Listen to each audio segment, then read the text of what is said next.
La resurrección de nuestro Señor Jesús. Acuérdate de Jesucristo, del linaje de David, resucitado de los muertos, conforme a mi evangelio. Segunda carta a Timoteo 2:8.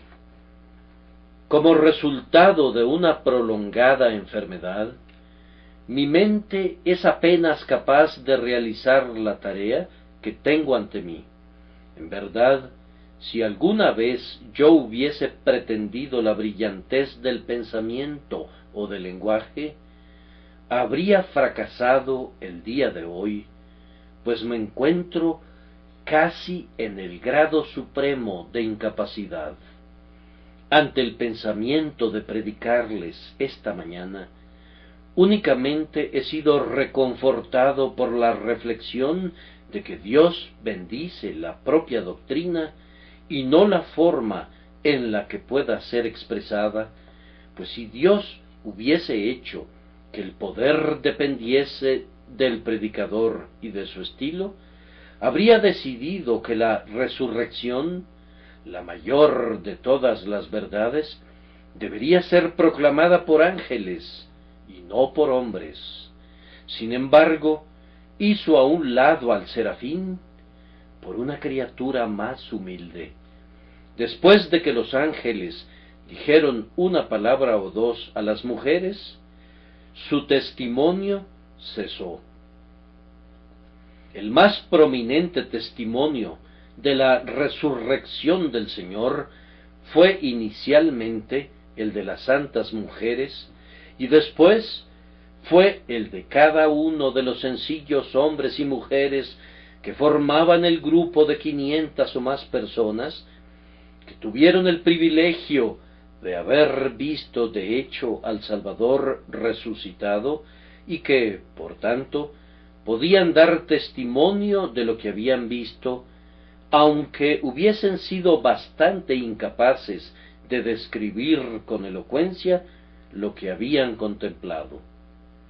No tengo nada que decir acerca de la resurrección de nuestro Señor, y los ministros de Dios no tienen tampoco nada que decir más allá de dar testimonio del hecho de que Jesucristo, de la simiente de David, resucitó de los muertos.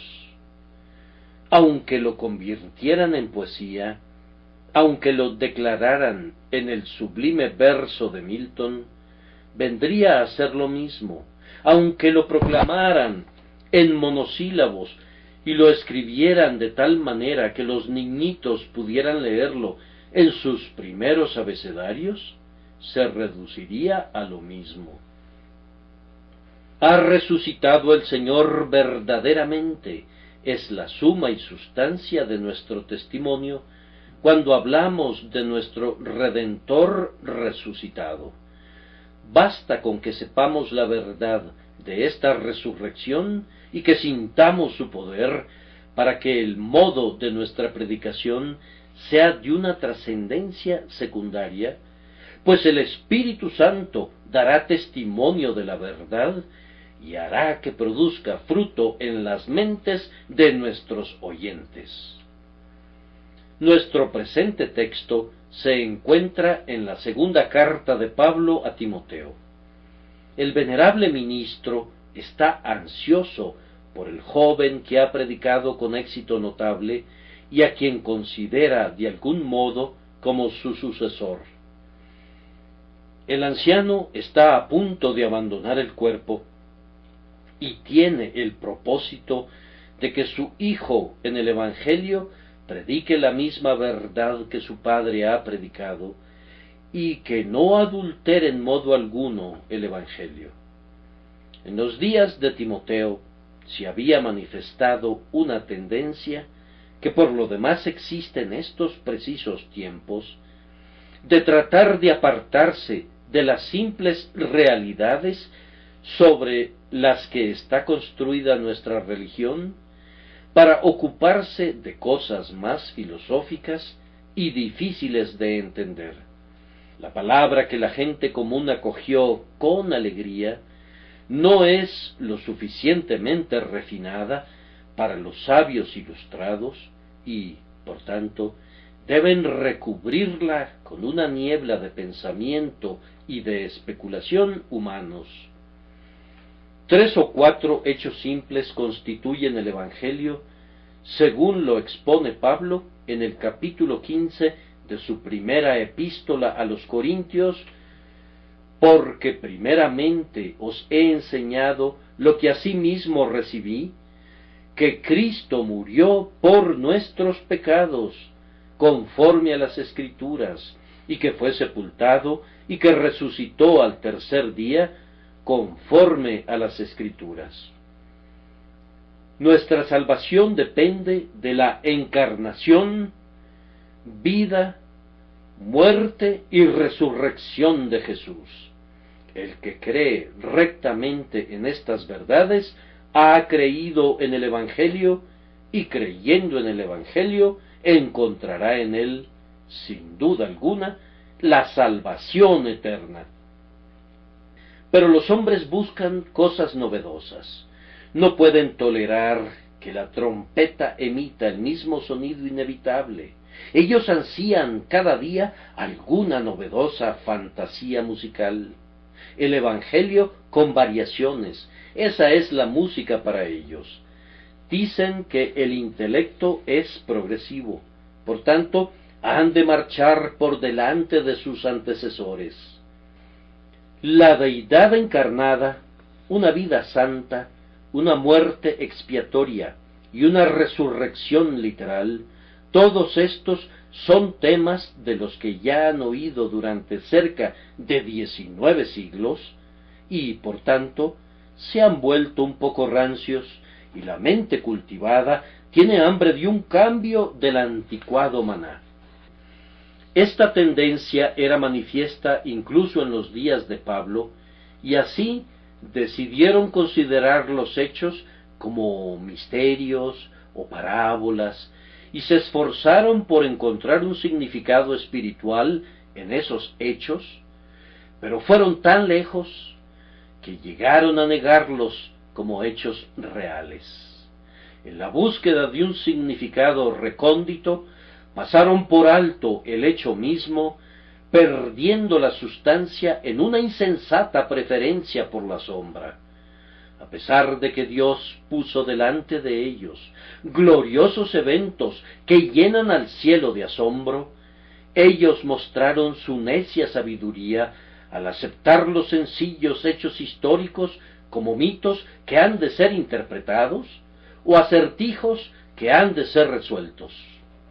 Aquel que creía como un niño fue apartado a un lado como un necio, para que el controversista y el escriba pudieran entrar para envolver a la simplicidad en el misterio y ocultar la luz de la verdad.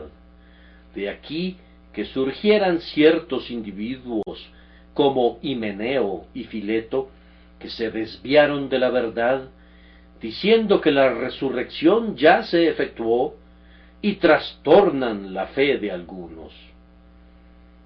Busquen el versículo 17 y léanlo por ustedes mismos.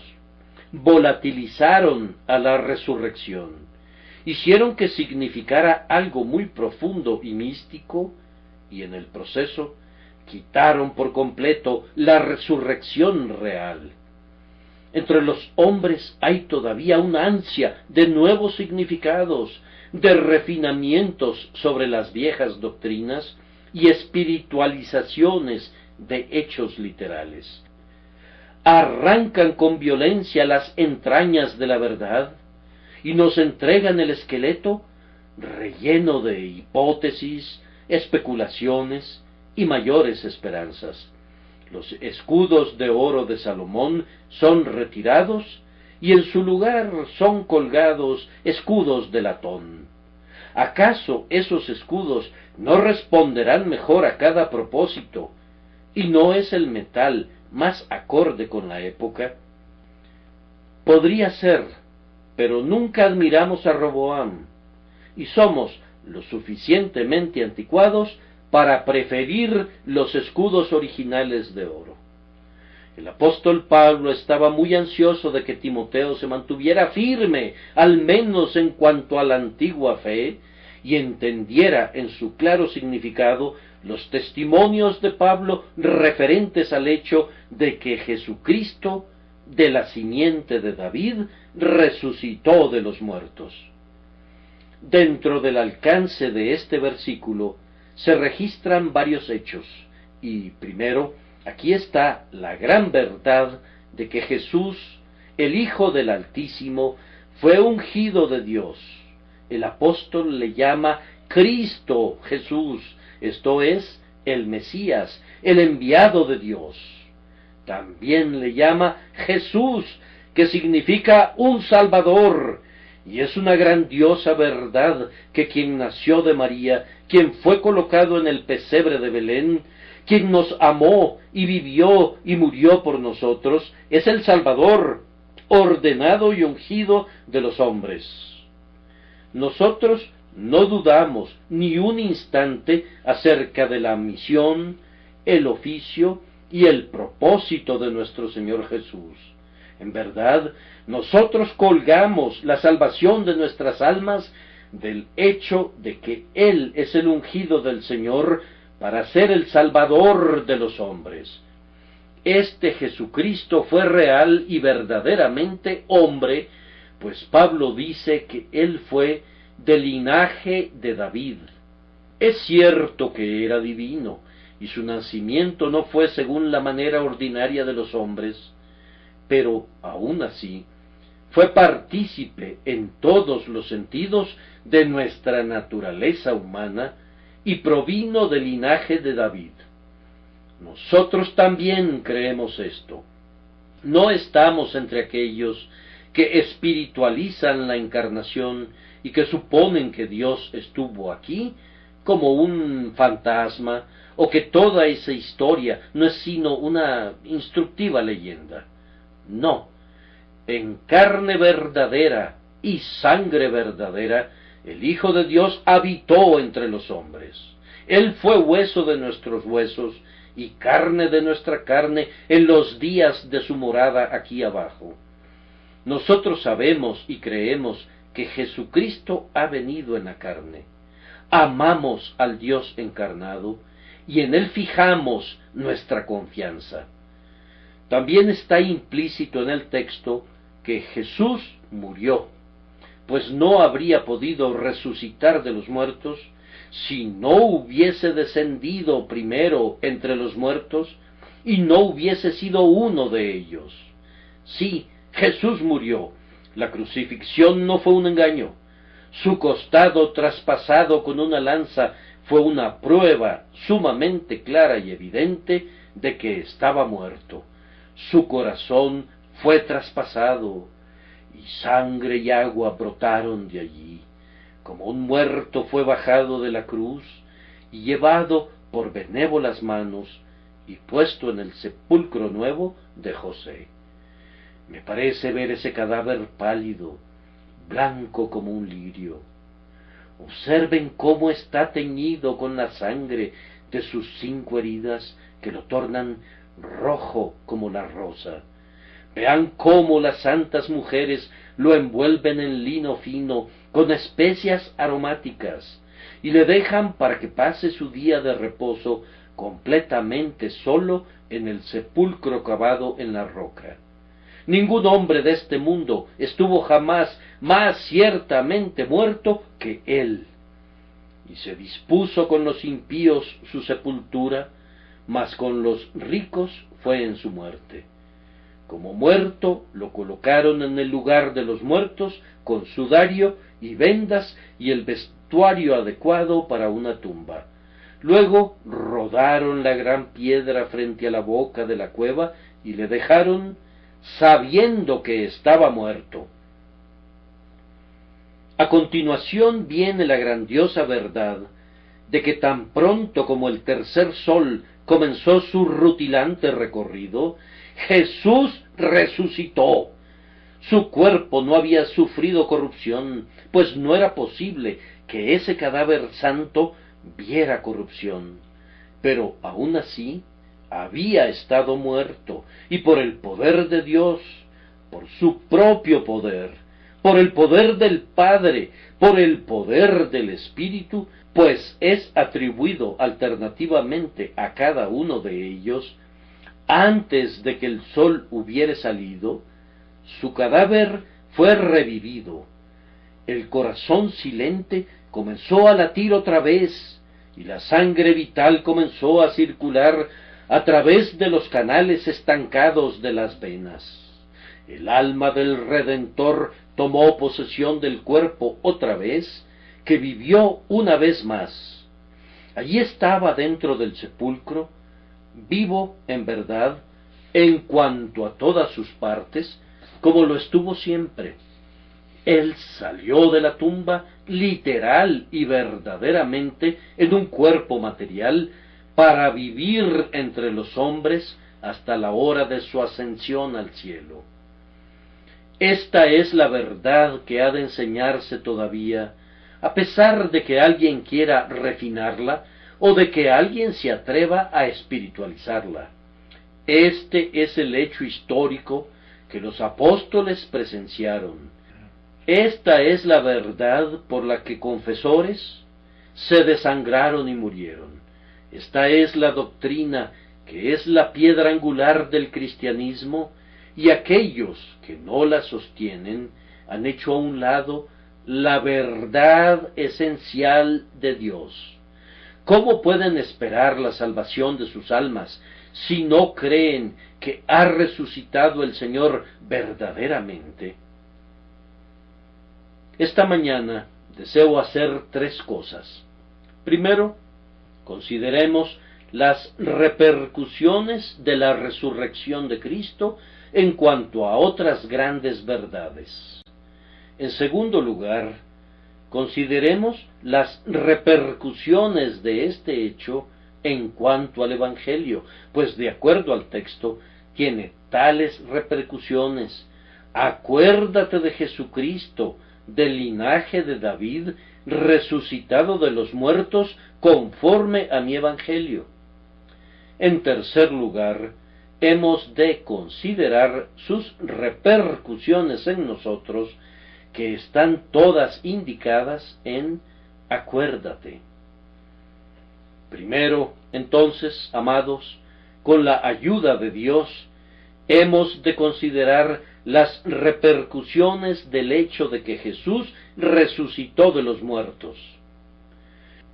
Es claro de entrada que la resurrección de nuestro Señor fue una prueba tangible de que hay otra vida.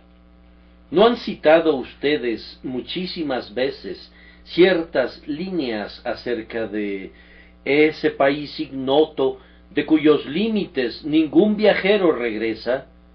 No es así.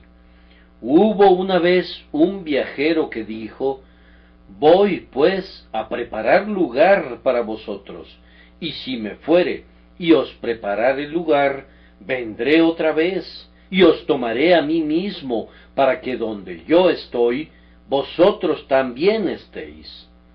Él dijo: todavía un poco, y no me veréis, y de nuevo un poco, y me veréis, porque yo voy al Padre.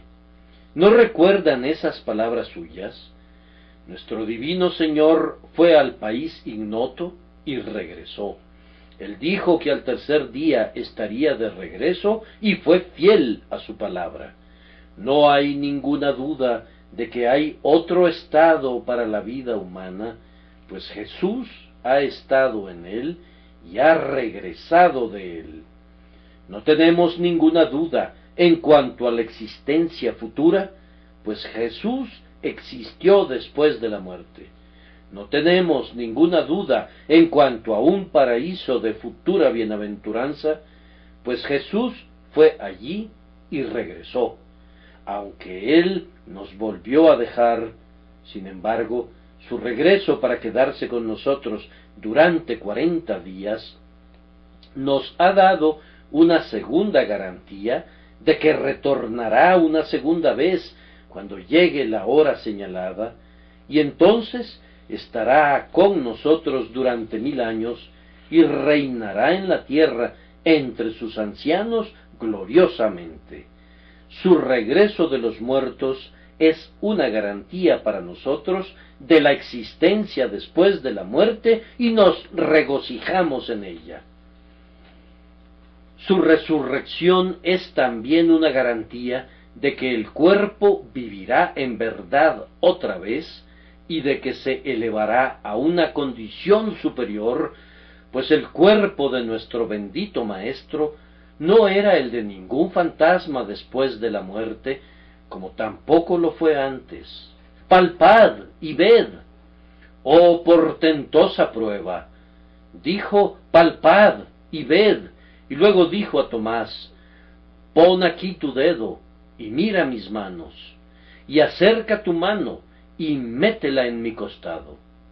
¿Qué engaño sería posible en esto? El Jesús resucitado no era un mero espíritu.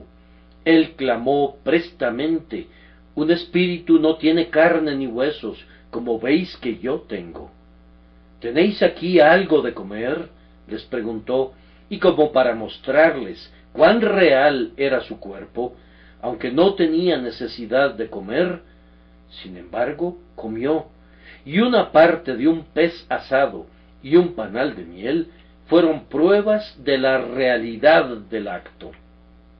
Ahora, el cuerpo de nuestro Señor en su estado resucitado no mostró por completo su glorificación, pues de lo contrario, habríamos visto a Juan caer a sus pies como muerto, y habríamos visto a todos sus discípulos sobrecogidos por la gloria de la visión. Pero, sin embargo, en una gran medida, podríamos llamar la estadía de 40 días la vida de Jesús en su gloria sobre la tierra. Ya no era más despreciado y desechado entre los hombres, sino que estaba rodeado de gloria. Es evidente que el cuerpo resucitado pasaba de un lugar a otro en un instante, que aparecía y desaparecía a voluntad, y era superior a las leyes de la materia. El cuerpo resucitado era incapaz de sentir dolor, o hambre, o sed, o cansancio durante el tiempo en el que permaneció aquí abajo. Era un representante apropiado de todos aquellos que durmieron, de los cuales eran las primicias. De nuestro cuerpo también se dirá en breve, fue sembrado en debilidad, es resucitado en poder. Fue sembrado en deshonra, es resucitado en gloria. Entonces, al pensar en el Cristo resucitado, debemos estar muy seguros de una vida futura y muy seguros de que nuestro cuerpo existirá en ella, en una condición glorificada. Yo no sé si a veces ustedes se ven turbados por las dudas en conexión con el mundo venidero, en cuanto a si podrá ser cierto que viviremos eternamente. Este es el aspecto que hace que la muerte sea muy terrible para los que dudan, pues aunque creen en la realidad del sepulcro, no han creído en la realidad de la vida que está más allá de la tumba. Ahora, la mejor ayuda para creer en esa realidad es el firme asidero en el hecho de que Jesús murió y Jesús resucitó. Este hecho está demostrado más que cualquier otro evento en la historia. Su testimonio es mucho más fuerte que de cualquier otra cosa que esté escrita, ya sea en los registros profanos o sagrados. Ya que la resurrección de nuestro Señor Jesucristo es verdadera, pueden estar seguros de la existencia de otro mundo. Esa es la primera repercusión de esta grandiosa verdad. En segundo lugar, la resurrección de Cristo de los muertos fue el sello de todas sus afirmaciones. Entonces, era cierto que fue enviado por Dios, pues Dios le resucitó de los muertos en confirmación de su misión. Él mismo había dicho, destruid este templo, y en 3 días lo levantaré. Mirad, ahí está, el templo de su cuerpo ha sido reconstruido. Él había dado incluso esto como una señal, es decir, que como estuvo Jonás en el vientre del gran pez 3 días y 3 noches, así estaría el Hijo del Hombre en el corazón de la tierra 3 días y 3 noches, y luego saldría a resurrección de vida otra vez. Contemplen su propia señal elegida, cómo fue cumplida. La señal es manifiesta ante los ojos de los hombres. Supongan que no hubiera resucitado nunca. Ustedes y yo habríamos podido creer en la verdad de una cierta misión que Dios le había dado, pero nunca habríamos podido creer en la verdad de una tal comisión como la que afirmaba que había recibido, una comisión de ser nuestro Redentor de la muerte y del infierno. ¿Cómo podría ser Él nuestro rescate del sepulcro si Él mismo hubiere permanecido bajo el dominio de la muerte? Queridos amigos, la resurrección de Cristo de los muertos demostró que este hombre era inocente de todo pecado. Él no podía ser retenido por los lazos de la muerte, pues no había pecado que consolidara esos lazos. La corrupción no podía tocar su cuerpo puro, pues ningún pecado original había contaminado al santo. La muerte no podía retenerle como un prisionero permanente, porque él no había caído bajo pecado, y aunque tomó nuestro pecado y lo llevó por imputación, y por tanto murió, él no tenía ninguna culpa propia, y debía, entonces, ser liberado cuando su carga imputada hubiese sido quitada. Además, la resurrección de Cristo de los muertos demostró su pretensión a la deidad. Se nos informa en otro lugar que se comprobó que era el Hijo de Dios con poder por la resurrección de los muertos. Él resucitó por su propio poder, y aunque el Padre y el Espíritu Santo cooperaron con él, y por ello su resurrección es atribuida a ambos, sin embargo, fue debido a que el Padre le había dado el tener vida en sí mismo, que resucitó de los muertos. Oh Salvador resucitado, tu resurrección es el sello de tu obra. No podemos tener ninguna duda acerca de ti ahora que has abandonado el sepulcro. Profeta de Nazaret, tú eres en verdad el Cristo de Dios, pues Dios soltó las amarras de la muerte para ti. Hijo de David, tú eres en verdad el elegido y el precioso ser, pues vives para siempre. Tu vida de resurrección ha puesto la firma del soberano del cielo a todo lo que has dicho y hecho, y por esto bendecimos y ensalzamos tu nombre. Una tercera repercusión de su resurrección es esta, y es muy grandiosa: la resurrección de nuestro Señor, de acuerdo a la Escritura, fue la aceptación de su sacrificio. Por la resurrección del Señor Jesucristo de los muertos, fue dada evidencia de que había soportado plenamente el castigo que era debido a la culpa humana. El alma que pecare, esa morirá. Esa es la determinación del Dios del cielo. Jesús está en el lugar del pecador y muere, y cuando ha hecho eso, no se puede demandar nada más de él, pues quien está muerto es libre de la ley. Tomen a un hombre que haya sido culpable de una ofensa capital. Es condenado a la horca y es colgado del cuello hasta que muere. ¿Qué más tiene que hacer la ley con él? Ha acabado con él, pues ha ejecutado la sentencia que recaía sobre él. Si pudiera ser traído de nuevo a la vida, él estaría libre de la ley. Ningún decreto que circulara en los dominios de su majestad podría tocarle, pues ha sufrido el castigo.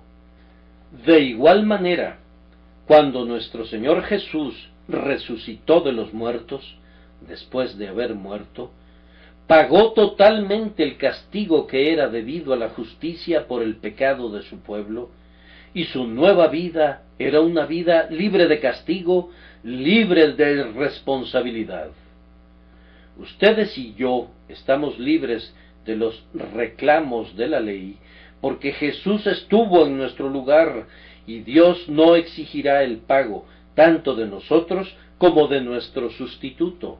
Sería contrario a la justicia entablar juicio tanto contra la fianza como contra aquellos por los que fue presentada la fianza. Y ahora, gozo sobre gozo, la carga de responsabilidad que una vez descansó sobre el sustituto es quitada de él también, viendo que, por el sufrimiento de la muerte, ha vindicado a la justicia y ha dado satisfacción a la ley quebrantada. Ahora tanto el pecador como la fianza son libres. Esto es un gran gozo, un gozo por el cual hay que hacer que las arpas de oro toquen una más sublime música. Aquel que asumió nuestra deuda se ha liberado a sí mismo de ella cuando murió en la cruz. Su nueva vida, ahora que ha resucitado de los muertos, es una vida libre de cualquier reclamo legal y es la señal para nosotros de que somos también libres, ya que Él nos representó. Escuchen, ¿quién acusará a los escogidos de Dios? Dios es el que justifica. ¿Quién es el que condenará? Cristo es el que murió, más aún el que también resucitó.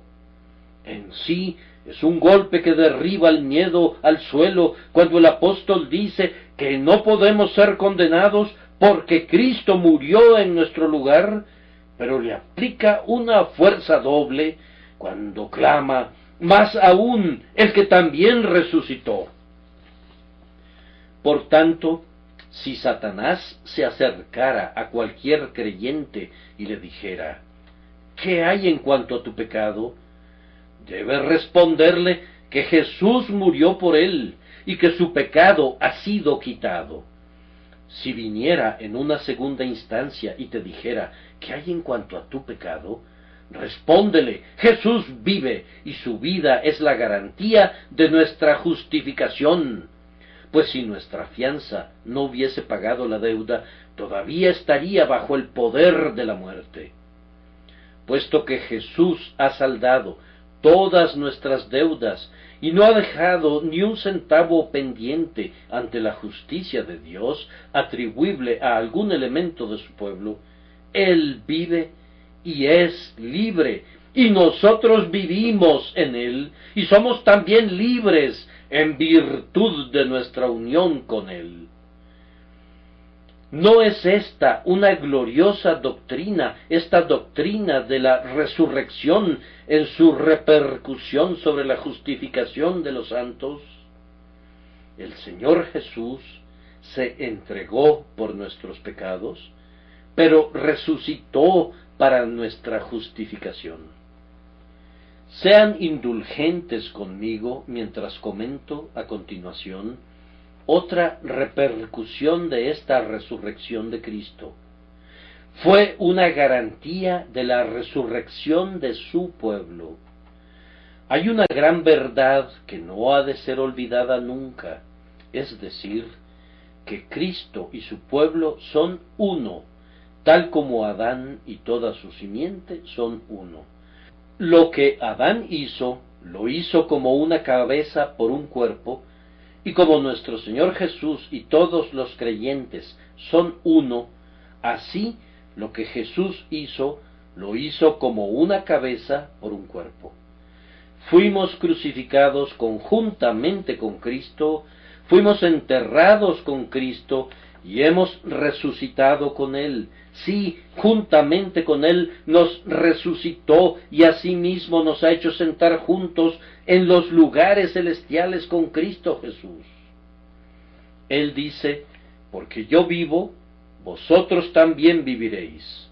Si Cristo no resucitó de los muertos, vana es su fe, y vana es nuestra predicación, y todavía están en sus pecados, y los que han muerto en Cristo han perecido, y ustedes perecerán también. Pero si Cristo resucitó de los muertos, entonces todo su pueblo ha de resucitar también. Es un asunto de necesidad evangélica. No hay lógica más imperativa que el argumento extraído de la unión con Cristo. Dios ha hecho a los santos uno con Cristo, y si Cristo resucitó, todos los santos han de resucitar también. Mi alma se aferra firmemente a esto, y conforme consolida su agarre, pierde todo temor a la muerte. Ahora nosotros llevamos a nuestros seres queridos al cementerio y dejamos a cada uno de ellos en su celda estrecha, dándoles el adiós calmadamente y diciendo, así Jesús durmió, el agonizante Hijo de Dios pasó por el sepulcro y bendijo el lecho. Descansa aquí, amado Santo, hasta que desde su trono rompa la mañana y atraviese la sombra. No sólo nos corresponde saber que nuestros hermanos viven en el cielo, sino también que sus partes mortales están bajo custodia divina, guardadas seguramente hasta la hora señalada, en la que el cuerpo sea reanimado y el hombre perfecto goce de la adopción de Dios. Estamos seguros de que nuestros muertos vivirán, resucitarán conjuntamente con el cuerpo muerto de Cristo. Ningún poder podría mantener en cautividad a los redimidos del Señor. Deja ir a mi pueblo.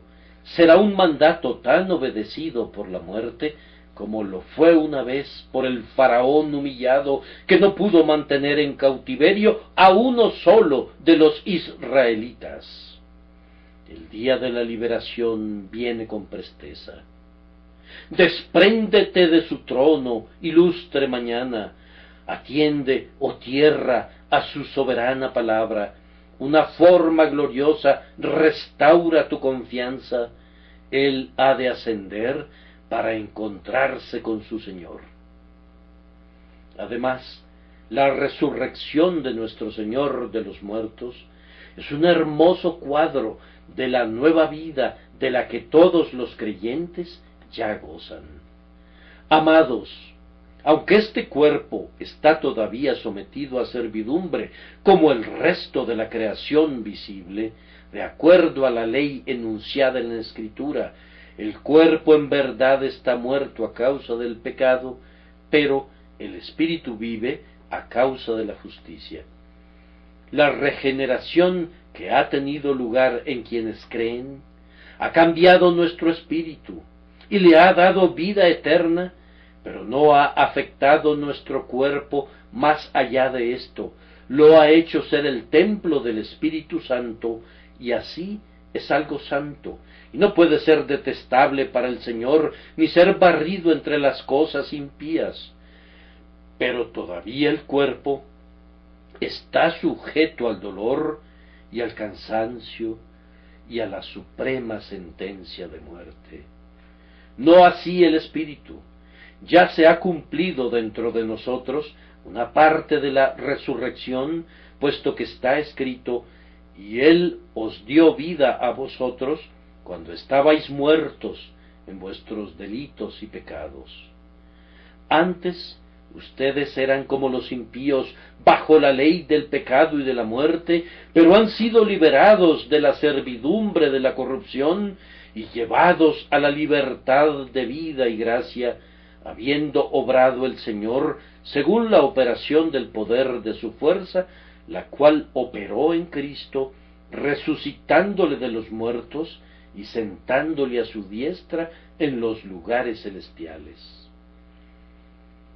Ahora, justo como Jesucristo llevó, después de su resurrección, una vida muy diferente de la que había llevado antes de su muerte, así ustedes y yo somos llamados a vivir una vida celestial y espiritual, elevada y noble, viendo que hemos resucitado de los muertos para no morir más.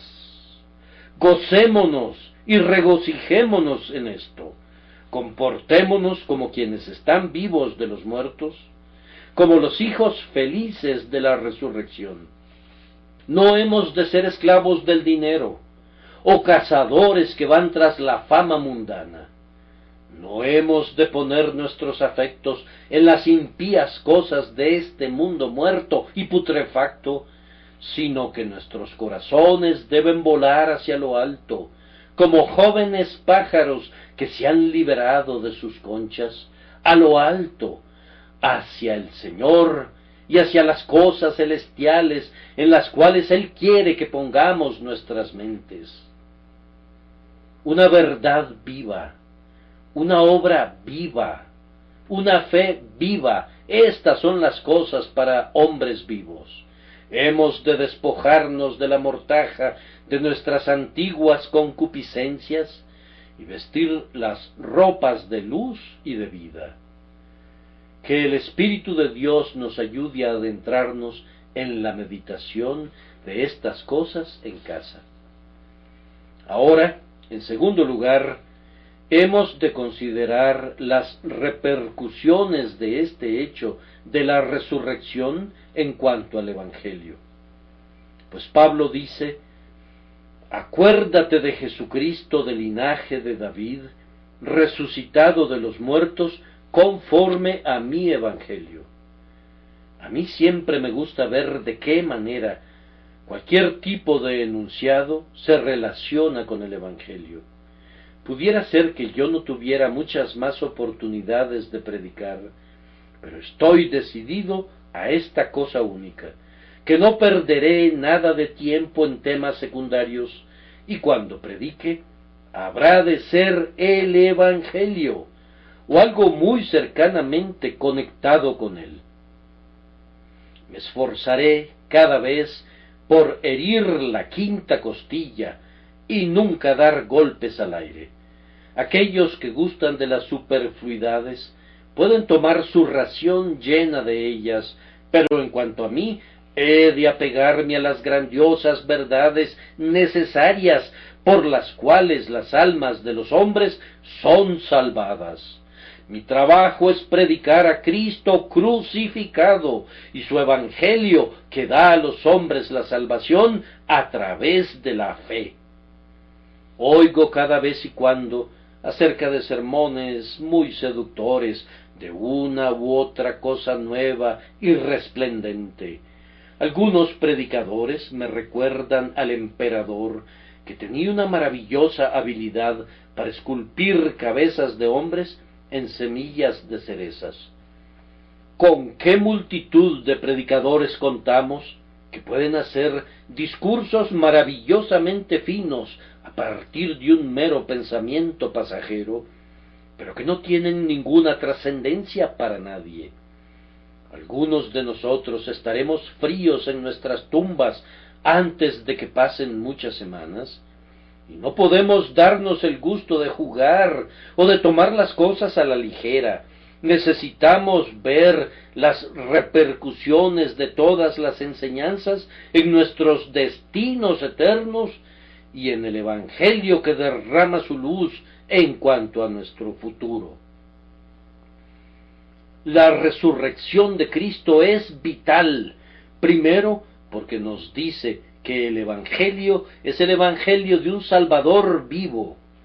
No tenemos que enviar a nuestros penitentes al crucifijo, a la imagen muerta de un hombre muerto. No decimos: Israel, estos son tus dioses. No necesitamos que vayan a un pequeño niño Cristo criado por una mujer. Nada de ese tipo de cosas. He aquí al Señor que vive y estuvo muerto, y que vive por los siglos de los siglos, y que tiene las llaves de la muerte y del Hades. Contemplen en él a un Salvador vivo y accesible, que desde la gloria clama todavía con amorosos acentos: venid a mí, todos los que estáis trabajados y cargados, y yo os haré descansar.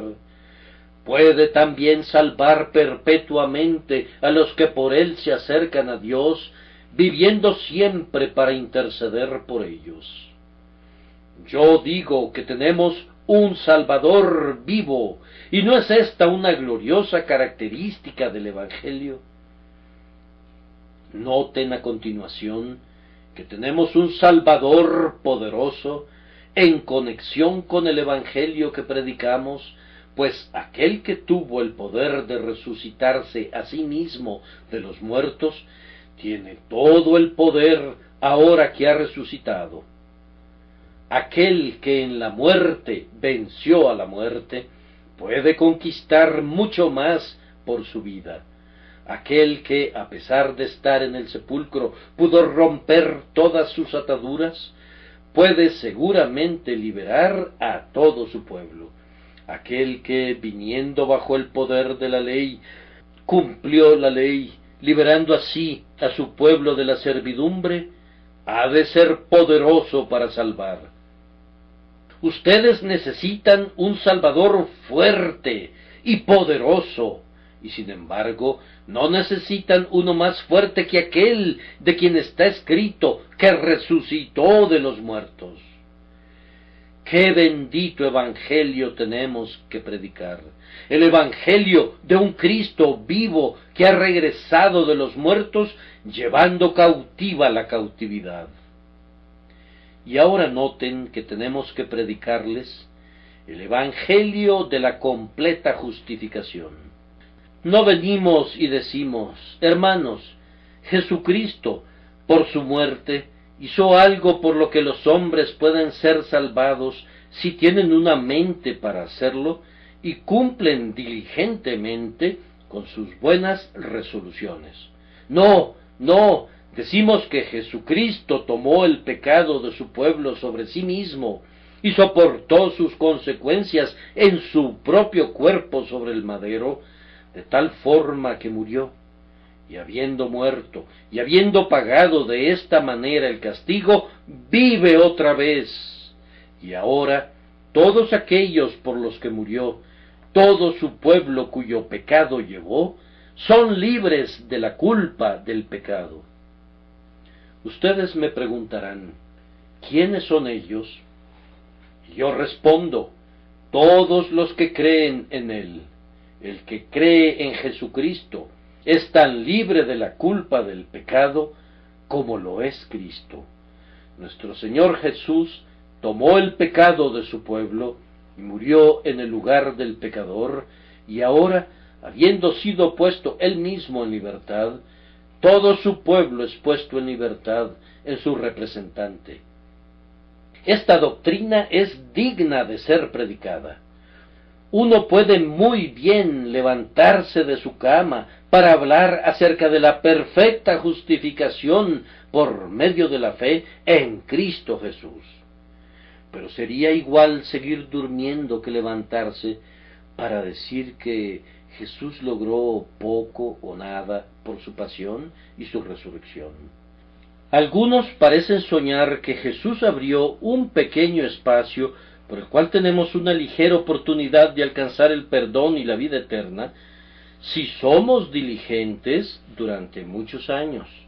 Ese no es nuestro evangelio. Jesús ha salvado a su pueblo. Él ha cumplido la obra que le fue confiada, terminó con la transgresión, puso un fin al pecado y trajo la justicia eterna, y el que cree en Él no es condenado y no puede serlo nunca. Además, la conexión de la resurrección y del Evangelio es esta: demuestra la seguridad de los santos, pues si cuando Cristo resucitó, su pueblo resucitó también, resucitaron a una vida semejante a la de su Señor, y por tanto no pueden morir nunca. Está escrito: Cristo, habiendo resucitado de los muertos, ya no muere. La muerte no se enseñorea más de él. Y lo mismo sucede con el creyente. Si tú has muerto con Cristo y has resucitado con Cristo, la muerte no tiene más dominio sobre ti. No regresarás nunca a los miserables elementos del pecado y no te convertirás en lo que eras antes de tu regeneración. No perecerás nunca, ni nadie te arrebatará de la mano de Jesús. Él ha puesto dentro de ti una simiente viva e incorruptible que vive y permanece para siempre. Él mismo dice: el agua que yo le daré será en él una fuente de agua que salte para vida eterna. Por tanto, aférrense a esto, y que la resurrección de su Señor sea la garantía de su propia perseverancia final. Hermanos, no puedo detenerme para mostrarles cómo esta resurrección toca al Evangelio en cada punto, pero Pablo está siempre lleno de ella. Pablo habla acerca de la resurrección más de 30 veces, y lo hace a veces muy extensamente, dedicando capítulos enteros a este glorioso tema. Entre más pienso en ello, más me deleito en predicar a Jesús y la resurrección, las buenas nuevas de que Cristo ha resucitado son tan verdaderamente el Evangelio como la doctrina de que vino entre los hombres y por los hombres presentó su sangre como una recompensa. Si los ángeles cantaran gloria a Dios en las alturas cuando el Señor nació, me siento impelido a repetir esa nota ahora que Él resucitó de los muertos.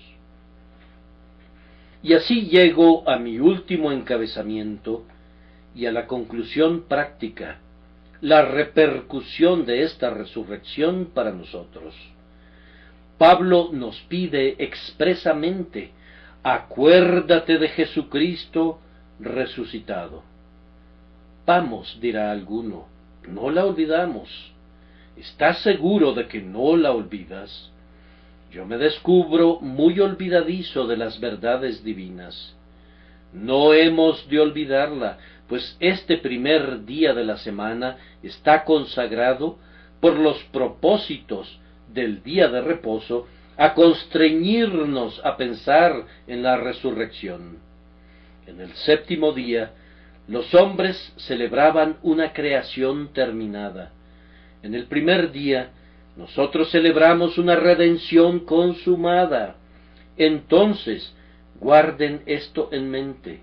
Ahora, si ustedes recuerdan que Jesucristo, de la simiente de David, resucitó de los muertos, ¿qué sigue entonces? Primero, encontrarán que la mayoría de sus tribulaciones desaparecerán. ¿Eres probado por tu pecado? Jesucristo resucitó de los muertos para tu justificación. ¿Te acusa Satanás? Jesús resucitó para ser tu abogado e intercesor. ¿Son un obstáculo las debilidades? El Cristo vivo se mostrará fuerte en favor tuyo. Tú tienes un Cristo vivo y en Él tienes todas las cosas. ¿Te aterra la muerte? Jesús, al resucitar de nuevo, ha vencido al último enemigo. Él vendrá y te recibirá cuando sea tu turno de pasar a través de la gélida corriente y la vadearás en dulce compañía. ¿Cuál es tu problema? No me importa cuál sea, pues si solo piensas en que Jesús vive lleno de poder, lleno de amor y lleno de simpatía, habiendo experimentado Él todas tus pruebas, incluso hasta la muerte, tendrás tal confianza en su tierno cuidado y en su habilidad ilimitada, que seguirás sus huellas sin ninguna duda. Recuerda a Jesús, y recuerda que resucitó de los muertos, y tu confianza se alzará como sobre alas de águilas. A continuación, recuerden a Jesús, pues entonces verán cómo sus sufrimientos presentes son como nada comparados con sus sufrimientos, y aprenderán a esperar la victoria sobre sus sufrimientos, tal como Él obtuvo la victoria. Amablemente les pido que miren otra vez el capítulo y encontrarán allí al apóstol diciendo en el versículo 3: tú pues sufre penalidades como buen soldado de Jesucristo. Y más adelante, en el versículo 11, palabra fiel es esta: si somos muertos con Él, también viviremos con Él. Si sufrimos, también reinaremos con Él. Ahora, entonces, cuando seas llamado a sufrir, piensa: Jesús sufrió, sin embargo, Jesús resucitó de los muertos. Salió de su bautismo de dolores mejor y más glorificado por ello, y lo mismo sucederá conmigo. Por tanto, entra al horno a la orden del Señor, y no temas, porque ni siquiera olor de fuego tendrás. Desciende incluso al sepulcro, y no pienses que el gusano terminará contigo, como tampoco terminó con él. Contempla en el resucitado el tipo y modelo de lo que eres y de lo que habrás de ser. Por tanto, no temas, pues él venció.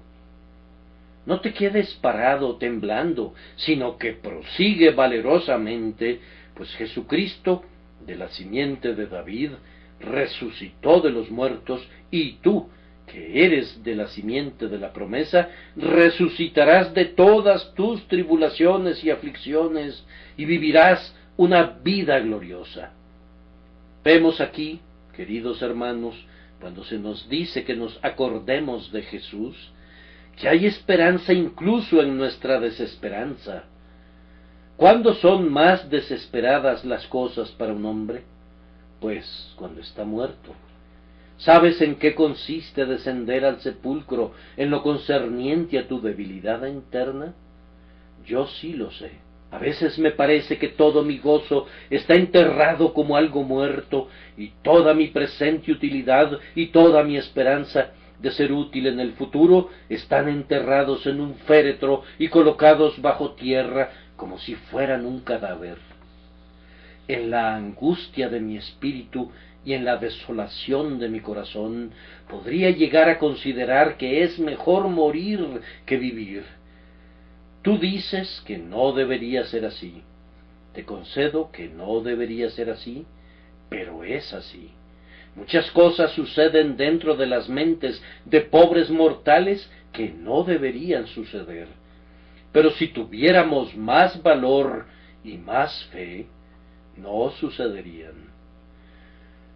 Ay, pero cuando bajamos y bajamos y bajamos, ¿no es acaso algo bendito que Jesucristo, de la simiente de David, muriera y resucitara de los muertos? A pesar de que caiga hasta el fondo y quede entre los muertos, me asiré a esta bendita esperanza que así como Jesús resucitó de los muertos, de igual manera también mi gozo, mi utilidad, mi esperanza y mi espíritu resucitarán. Tú, que me has hecho ver muchas angustias y males, volverás a darme vida, y de nuevo me levantarás de los abismos de la tierra. Estos abatimientos y estas heridas son buenos para nosotros. Experimentamos mucha muerte, y es por nuestra muerte que vivimos. Muchos hombres no vivirán nunca hasta que su altivo yo sea inmolado. Oh orgulloso fariseo, si has de vivir entre aquellos que Dios acepta, tendrás que venir al matadero y ser cortado en pedazos, así como sacrificado. Esta es una obra terrible, dice alguien, esta separación de junturas y médula, este desmembramiento y destrucción espirituales. Ciertamente es dolorosa, y sin embargo sería una pérdida aflictiva si le fuere negada a alguien. ¡Ay, cuántos son tan buenos y tan excelentes y fuertes y sabios y capaces y todo eso, que no pueden estar de acuerdo en ser salvados por gracia, por medio de la fe! Si pudiesen ser reducidos a menos que nada, sería lo mejor que les pudiese ocurrir jamás. Recuerden lo que Salomón dijo que se podía hacer con el necio, pero que aún así no respondería, que podía ser majado en un mortero entre granos de trigo majados con el pisón. Un trato bastante duro, por cierto, pero no se apartará de él su necedad. No por ese proceso únicamente, aunque sí a través de métodos similares, el Espíritu Santo saca a los hombres de su insensatez. Bajo sus operaciones que matan, este puede ser su consuelo, que si Jesucristo resucitó literalmente de los muertos, no de la enfermedad, sino de la muerte, y vive otra vez, lo mismo sucederá con su pueblo. ¿Se metieron alguna vez justo bajo la pata del antiguo dragón, tal como pinta Bunyan que le ocurrió a Cristiano? Él es muy pesado y extrae el propio aliento de un individuo cuando lo convierte en su escabel. El pobre Cristiano estuvo allí con la pata del dragón sobre su pecho, pero fue capaz de extender su mano y de tomar su espada, la cual, por una buena providencia, estaba a su alcance.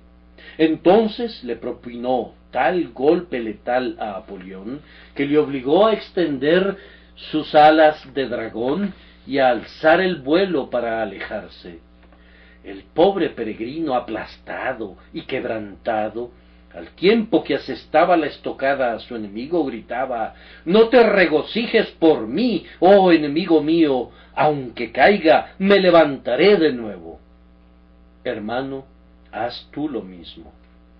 Tú, que estás cerca de la desesperación, haz de esto la fortaleza que vigorice tu brazo y acorace tu corazón. Jesucristo, del linaje de David, resucitado de los muertos, conforme a mi evangelio. Por último, esto prueba la futilidad de toda oposición a Cristo. Los doctos creen que van a destruir la religión cristiana. De conformidad a sus jactancias, ya ha llegado muy cerca de su fin. El púlpito es decadente y no puede atraer la atención pública. Subimos al púlpito y predicamos a bancas vacías. Esto es según lo que ven o no ven. No nos queda nada excepto morir decentemente, es lo que insinúan ellos. ¿Y qué pasa entonces? Cuando nuestro Señor estaba muerto, cuando el cadáver frío como la arcilla estaba enterrado, vigilado por la soldadesca romana, con un sello sobre la piedra que cerraba el paso, ¿no estaba la causa en un riesgo mortal? Pero, ¿qué tal le fue? ¿Se extinguió? Cada uno de los discípulos que Jesús había llamado le abandonó y huyó. ¿Y no estaba entonces destruido el cristianismo? No. Ese preciso día, nuestro Señor ganó una victoria que sacudió a las puertas del infierno y provocó que el universo se quedara asombrado. Los asuntos no van peor para Él en esta hora. Sus asuntos no se encuentran en una condición más triste hoy que en aquel entonces. No, véanle hoy y juzguen. Sobre su cabeza hay muchas coronas, y a sus pies se inclinan las huestes de ángeles. Jesús es hoy el capitán de las legiones, mientras que los césares desaparecieron. Aquí está su pueblo, necesitado, oscuro, despreciado, se los concedo, todavía, pero seguramente algo más numeroso de lo que era cuando le colocaron en el sepulcro. Su causa no ha de ser aplastada. Está medrando para siempre, año tras año, siglo tras siglo. Grupos de veraces y honestos corazones están marchando al frente para el ataque de la ciudadela de Satanás. El príncipe de este mundo tiene un baluarte aquí en la tierra y hemos de capturarlo.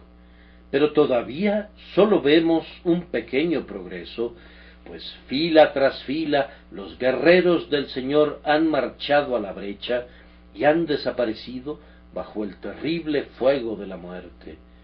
Todos los que han partido antes parecerían haber sido cortados y destruidos completamente, y todavía el enemigo retiene sus fortificaciones contra nosotros. ¿Piensas que no se ha hecho nada?